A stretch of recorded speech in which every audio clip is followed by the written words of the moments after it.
Gerald Lucas here with another installment of Ask Gerald, where you get your real estate questions answered. Today's question comes from Frank, and Frank writes from Linden, New Jersey. And Frank writes, as we are looking for a home, I've been checking FEMA flood maps to avoid areas that flood. Are those maps accurate? Well, that's a very good question, Frank. FEMA flood maps are very important, and rising rivers and lakes can cause flooding, and most homeowners' insurance policies don't cover flooding, which is why most mortgage lenders require borrowers to pay for and carry separate flood insurance coverage. And as far as how accurate the maps are, many of the flood maps have not been updated in more than a decade.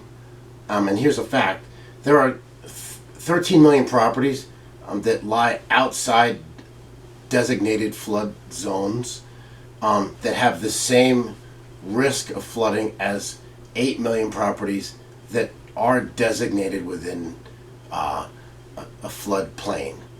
So obviously many of the maps are not really accurate, and many of the areas that have that are considered outside a flood zone that have the same risk are in urban areas. Now, there are many communities that resist updating flood zones because they fear having to pay higher insurance premiums. But higher insurance premiums are already coming, and they will continue.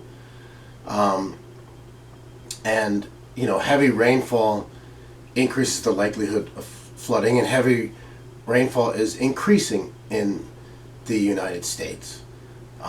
So it's important that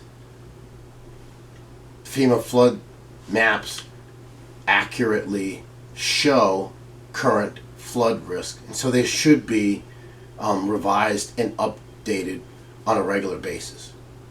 So thanks for your question, Frank. For more real estate tips and information, visit my blog at geraldlucas.com. I'm Gerald Lucas, and I'll see you again soon.